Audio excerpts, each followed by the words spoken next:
the time has come to save Star Wars. What am I talking about? Well, it seems like every day we wake up, Star Wars is getting more and more announcements. Star Wars seems to be getting a new announcement every other day. It seems like you'll wake up and you'll hear, okay, Star Wars, they're making the Clone Wars into a real live action. They're making New Republic into a new franchise. It seems like every day we just keep getting more and more and more Star Wars. So, here's how we're going to fix it going forward. I think we chuck all that out the window. We decanonize movies 7 through 9. And we have a direct sequel to number 6, to Return of the Jedi. We have a new sequel, a new trilogy. But we don't have Skywalkers in it. We don't have any of that stuff. We base it 300, 400, 500 years after the downfall of the Sith. Palpatine will not be back somehow. There is going to be no mention of Darth Vader or Skywalkers or Obi-Wan or any of that. We go 500 years after, and then we start looking at, okay, the Force is kind of laying dormant, the Sith is kind of dormant, but nobody knows they even existed. So far in the future that they don't even know it was even there. And so that's not going to be a player. We're not going to focus on the Force, we're not going to focus on the Sith.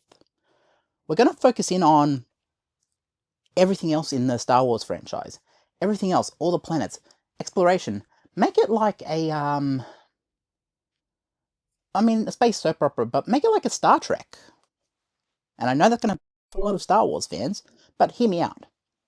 So the original Star Trek TV series was about, okay, they're exploring different planets, they're exploring all these other places. Have subtle hints in there to the original ones that everyone knows, the original 6 movies. But then, you can essentially move it forward and say, okay, there is the ruins of the Millennium Falcon, have little subtle hints, but don't make it the whole thing. And that's why I think Jon Favreau really understood it. The Mandalorian Season 1 was really great. I haven't seen Season 2, I really should watch Season 2, but Jon Favreau gets the property. And I think when we look at the overall franchise of Star Wars, it can be saved. It just has to be shown a bit of love for once. It just needs to be shown that people are still in charge of it and care about it, and that it's not catering to one segment of the audience. It's catering to the whole audience.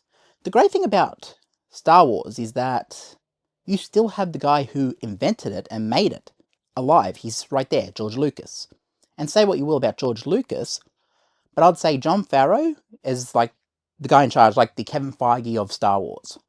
I'd install him as that, and then I'd have him in association with George Lucas, which is one thing I haven't heard so far. We need to hear from George Lucas, and I think give George Lucas the ability to write a new story for Star Wars, to write something out that's entirely his vision and says, okay, this is what I want to do, this is canon, like Akira Toriyama. You can like GT, but it wasn't canon. It wasn't Akira Toriyama. There were character designs in there from Toriyama, but it wasn't Toriyama. I would say do that. Bring back Lucas and have him work with Jon Favreau to figure out, okay, how do we fix this? How do we do a series of movies set 500 years after? Or if you want to be even more rebellious, go back to the start of the Force. Let's see the emergence of the Force, like the first use of it, and then how Sith becomes a thing, and then, Dark Plagueis the Wise. Let's see how all that plays out. We haven't seen all these avenues yet, and there's so many ways we could do this in a way that honors what was there already, but in a way that's not damaging the franchise overall. It can be done. I think Star Wars fans are pretty resilient. They will come back if the content is good. But if you are constantly just making the same shows and saying, well, we'll give you New Republic, we'll give you Clone Wars, we'll give you all this other stuff, just come back and like one of our movies. You're going to have the same thing that happened with the MCU, which was people just got overwhelmed by the scale of how many things were available and how many stories were coming out and how many mediocre movies were coming out. When the first 20 whatever movies came out up to Endgame, there was a clear quality control going on. You could see the way it was going. But then after Endgame, there's a reason why a lot of the fans dropped off, because they saw it as a logical endpoint. And you can say what you will about 7, 8, and 9, but the moment last what was it? The last movie with Palpatine's return somehow, you know, that one. I think it was Last Jedi or something. I don't know. But when that one happened, a lot of people were just like, I'm done. Because a lot of people saw number 6, Return of the Jedi, as like the last movie. And while it was a bonus to have like number 7, 8, and 9 there, it wasn't something that everyone just got so passionate about. Like, you look at the fandom for 2016, like, everyone, when that came out, they're like, oh, a new Star Wars property. Everyone went and seen it. And then you see everything come out after that, and it starts dropping off year by year. Because they oversaturated the market with Star Wars. And that's just the only way you can, like, you can look at that as a direct player in why people gave up on Star Wars. But I say, bring back Lucas. He is still alive. He's still there. You can talk to the original creator, and then have it as like a canon event. Have it as like, this is written by George Lucas and in association with George Lucas. He has told us what he wants it to look like. He has created new characters, you know. And I still think he should put out the original theatrical versions on 4K Blu-ray. I think they should be there for the original trilogy, but that's a different thing. That's a different thing altogether.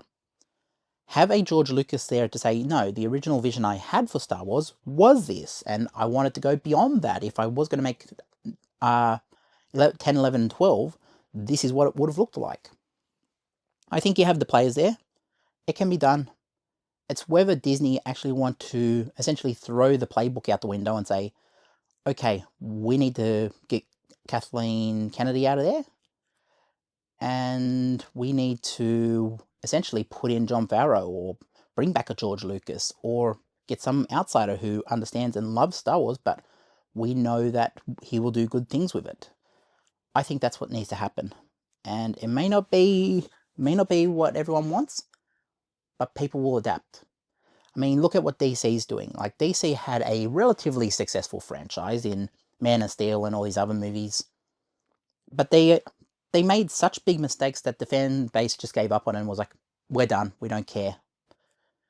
But, you know, if they would have done a Man of Steel 2, I reckon the fans would have come back and said, okay, you have us one more time, let's see if you get it right. I think that could be done with Star Wars. I think people will come back if it's promised that it's going to be better, and it's promised that we're not going to put politics in these movies. We're not going to put any outside influence in this. We're just going to make a good space movie, a good space opera. That's what it needs to be. And it needs to be something original. And it needs to be something that hasn't been done before. It needs to be something that, yeah, have female protagonists in there, but don't just make it the only thing of the movie. Like, they say it's wokeness or whatever. They call it woke.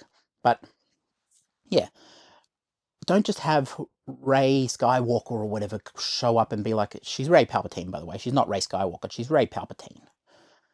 You know, you can have all that stuff in there if you want, but don't make it the sole focus of that. Like, what happened to the Knights of Ren in that movie? Like, I mean, if that would have been a better movie overall if we just had, okay, Kylo Ren changes into Wookiee, turns face, essentially.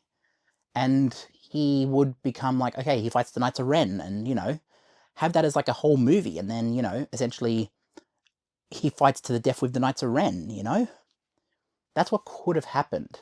But, you know, all these scenarios could have happened. They've kind of ruined it now. But there is so much they could have done, and there's so much they can still do with Star Wars. Fans will return. It's just a matter of if they're willing to compromise to make sure those fans are honoured and are shown respect for returning. Don't insult their intelligence, because they will give up. The moment someone has a remote in their hand and says, I don't care anymore, it's impossible, near impossible to get them back. But if you do get them back, don't insult them again, because give them something that they can get excited about. Like, Mandalorian got people excited until, I think, Season 3. I think a lot of people point to Season 3 as the problem, and I haven't seen Season 3, but I have read a lot about it, and I have heard that that was one of the problems. But they can fix this thing. They can fix Star Wars. I think it's just a matter of how far they're willing to go to undo the damage that's been done to it. Let me know what you think, guys. There's a comment section down there. Watch one of the videos to the side here, and I'll catch you in the next one. Peace.